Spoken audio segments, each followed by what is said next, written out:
कल रात से इसरो बेस में कोई वैज्ञानिक नहीं सोया, क्योंकि चंद्रयान मिशन की उल्टी गिनती शुरू हो चुकी है। अब गलती करने की जरा भी गुंजाइश नहीं है। करोड़ों लोग बस शाम होने का इंतजार कर रहे हैं, वो शाम जिसमें भारत अपनी कामयाबी का झंडा लहराकर एक नया इतिहास लिखेगा। जी हां दोस्तों, 23 अगस्त 2023 का वो दिन आ चुका है जिसका हम पिछले 40 दिनों से इंतजार कर रहे थे। दरअसल यही वो दिन है जब भारत का चंद्रयान 3 चांद के दक्षिणी ध्रुव पर लैंड करेगा और भारत ये कीर्तिमान बनाने वाला दुनिया का पहला देश बन जाएगा। इसरो ने महीनों पहले ही ये प्रेडिक्ट कर दिया था कि चंद्रयान 3 को अपना सफर पूरा करने में 40 दिन लगेंगे और ये 23 अगस्त की शाम 6:04 पर लैंड करेगा। चंद्रयान 3 एग्जैक्टली इसी प्रेडिक्शन के हिसाब से आगे बढ़ते हुए अब लैंड करने के बिल्कुल करीब पहुंच चुका है और देश ही नहीं बल्कि दुनिया भर के करोड़ों लोग उस पल का इंतजार कर रहे हैं जब चंद्रयान 3 चांद की सरजमी को चूमेगा। तो सवाल ये उठता है कि अभी हमारा चंद्रयान कहां पर है, आगे इसे और कौन कौन से चैलेंजेस का सामना करना है और सबसे जरूरी हम लोग चंद्रयान की लैंडिंग को लाइव किस समय और किस जगह पर देख सकते हैं। आइए इन सभी सवालों का जवाब जानते हैं। दोस्तों, आज 23 अगस्त 2023 का दिन कोई पब्लिक हॉलिडे नहीं है, लेकिन फिर भी आज हजारों नौकरी पेशा लोग छुट्टी पर हैं। नहीं, छुट्टी इन्हें कंपनी ने नहीं दी, बल्कि ये छुट्टी इन्होंने खुद ली है और इसकी वजह है चंद्रयान 3 मिशन। दरअसल आज के ही दिन हमारा चंद्रयान 3 चांद की सरजमी पर लैंड करने वाला है और इस ऐतिहासिक पल को अपनी आंखों से देखने और इसका हिस्सा बनने के लिए हजारों लोगों ने आज छुट्टी ली है। इतना ही नहीं, हर घर में आज सुबह से ही चंद्रयान 3 की न्यूज देखी जा रही है। अब चंद्रयान 3 इस समय कहां पर है और अपनी मंजिल तक ये कैसे पहुंचने वाला है, ये जानने से पहले चलिए हम आपको बताते हैं कि ये मिशन हमारे लिए इतना महत्वपूर्ण क्यों है। असल में दोस्तों, सबसे पहली चीज तो ये है कि चांद पर अभी तक दुनिया के बस 3 ही देश लैंड कर पाए हैं, जिसमें अमेरिका, रूस और चीन का नाम शामिल है। यानी यूके, जापान और जर्मनी जैसे एडवांस और विकसित देश भी आज तक चांद पर लैंड नहीं कर पाए हैं। ऐसे में भारत चांद पर उतरने वाला चौथा देश बनकर दुनिया को अपनी ताकत और टेक्नोलॉजी का एक नमूना पेश करना चाहता है। साथ ही ये एक बहुत ही बड़ा कीर्तिमान है जिसको हासिल करके इसरो का नाम दुनिया की सबसे बड़ी स्पेस एजेंसीज में शुमार हो जाएगा। इसके अलावा दूसरा कारण यह है कि हमारा चंद्रयान 3 चांद के दक्षिणी ध्रुव में लैंड करने वाला है, जो कि चांद का वो अंधेरा और सुनसान इलाका है जहां आज तक कोई भी देश नहीं पहुंच पाया।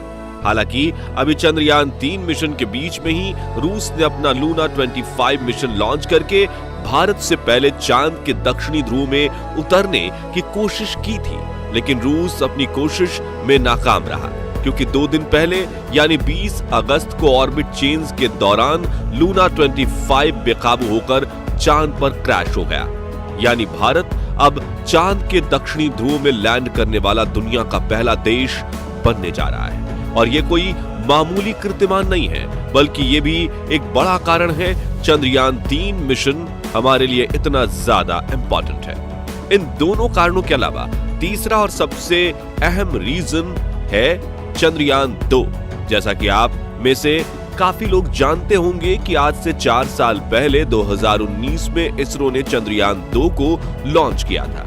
उस समय भी हमारे वैज्ञानिकों का टारगेट चांद का दक्षिणी ध्रुव ही था, यानी हमने चांद की इस अंधेरी दुनिया में पहुंचने का इरादा 4 साल पहले ही कर लिया था। लेकिन कुछ टेक्निकल खराबियों के चलते उस समय हमारा विक्रम लैंडर चांद की सतह पर सॉफ्ट लैंड नहीं कर पाया और बेकाबू होकर क्रैश हो गया था। उस समय दुनिया के बहुत सारे देशों ने हमारी असफलता का मजाक बनाया था, जिसमें हमारे कुछ पड़ोसी देश भी शामिल थे और उन देशों को करारा जवाब देने और अपनी शक्ति का असली प्रदर्शन करने के लिए हमारा चंद्रयान 3 मिशन बहुत ज्यादा जरूरी है। वैसे इस सब के अलावा यह मिशन अपने वैज्ञानिक उद्देश्यों से भी बहुत महत्व रखता है। असल में इस मिशन के दौरान इसरो 14 दिनों तक चांद की धरती पर कई सारे ऐसे एक्सपेरिमेंट्स करने वाला है जिससे बहुत सारे अनसुलझे रहस्य उजागर होंगे। इन एक्सपेरिमेंट्स में पानी की खोज भी शामिल है जो चांद के गहरे गड्ढों में छिपा हो सकता है। साथ ही चांद पर आने वाले भूकंप, वहां की solar activity, surface mapping, atmosphere का विश्लेषण और मिट्टी व पत्थरों की जांच, ये सब कुछ इन 14 दिनों में की जाएगी और ये सारा काम हमारे चंद्रयान 3 का प्रज्ञान रोवर करेगा। खैर, ये तो हुई चंद्रयान 3 मिशन के महत्व की बात। चलिए अब बात करते हैं कि हमारा चंद्रयान 3 अभी कहां पर है।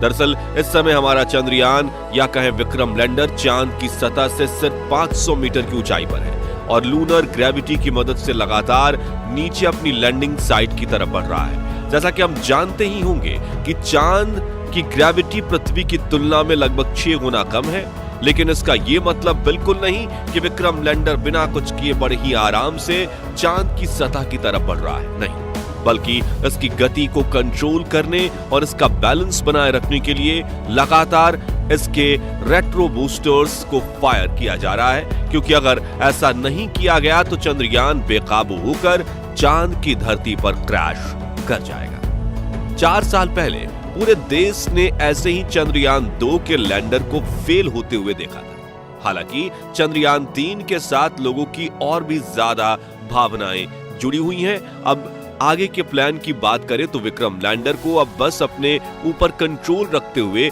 बहुत ही धीमी रफ्तार से नीचे की तरफ जाना है।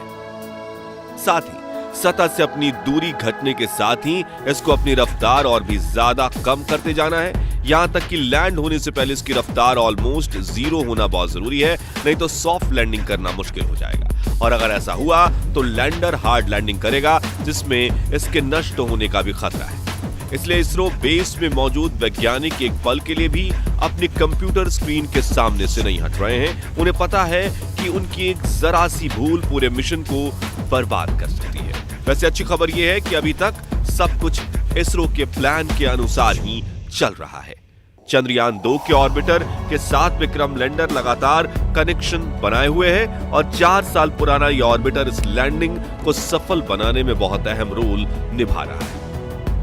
करोड़ों लोग अपने टीवी, कंप्यूटर और मोबाइल की स्क्रीन पर टकटकी लगाए हुए बैठे हैं कि उन्हें इसरो की तरफ से मिशन की कोई अपडेट मिले। इसरो को मालूम था कि लोग चंद्रयान 3 की लैंडिंग को लाइव जरूर देखना चाहेंगे, इसलिए इसका भी पूरा इंतजाम किया गया है। जिन्हें नहीं पता वो जान लें कि लैंडिंग की लाइव स्ट्रीमिंग इसरो की ऑफिशियल वेबसाइट isro.gov.in पर और अपने YouTube चैनल पर, फेसबुक पेज पर की जाएगी, जिसके लिए चैनल को सब्सक्राइब और फेसबुक पेज को फॉलो जरूर कर लें। जिन लोगों के पास इंटरनेट का एक्सेस नहीं है या फिर जो लोग टीवी पर इसे लाइव देखना चाहते हैं, उनके लिए डीडी नेशनल चैनल पर लैंडिंग का लाइव प्रसारण किया जाएगा। इसरो की तरफ से यह लाइव स्ट्रीमिंग और लाइव प्रसारण शाम 5:20 पे शुरू हो जाएगा। तो जो लोग लाइव लैंडिंग देखने के इच्छुक हैं वो जरूर से जरूर 5:20 पे आप इसे देख सकते हैं और इस इंफॉर्मेशन को नोट कर लीजिए। अब दोस्तों, यूं तो इसरो के वैज्ञानिक अपने इस मिशन की कामयाबी को लेकर पूरी तरह से श्योर हैं और इसरो चेयरमैन एस सोमनाथ ने तो यहां तक कह दिया कि चाहे चंद्रयान के सभी सेंसर्स और इसके 2 इंजन फेल ही क्यों ना हो जाएं, तब भी ये चांद पर जरूर लैंड करेगा। उनकी इस बात ने हमें तसल्ली तो जरूर दी है, लेकिन फिर भी इस समय हमारी टेंशन पूरी चरम पर है और दिल में बस एक ही ख्याल आ रहा है कि चंद्रयान 3 के साथ वो नहीं होना चाहिए जो चंद्रयान 2 या फिर लूना 25 के साथ हुआ। करोड़ों लोग एक साथ इस मिशन की कामयाबी के लिए ऊपर वाले से प्रार्थना कर रहे हैं। अब लोगों की ये दुआएं चंद्रयान के कितने काम आएगी, ये देखने वाली बात होगी। वैसे आप लोग चंद्रयान 3 की लैंडिंग किस प्लेटफॉर्म पर देखने वाले हैं, हमें कमेंट करके जरूर बताएं। बाकी हमारी आज की वीडियो में बस इतना ही। वीडियो अच्छी लगी हो तो इसे लाइक और शेयर जरूर करना। साथ ही ऐसी कमाल की वीडियोस देखते रहने के लिए हमारे फेसबुक पेज को फॉलो और चैनल को सब्सक्राइब जरूर कर लीजिए। और हाँ, बेल आइकन प्रेस करना मत भूलिएगा। धन्यवाद।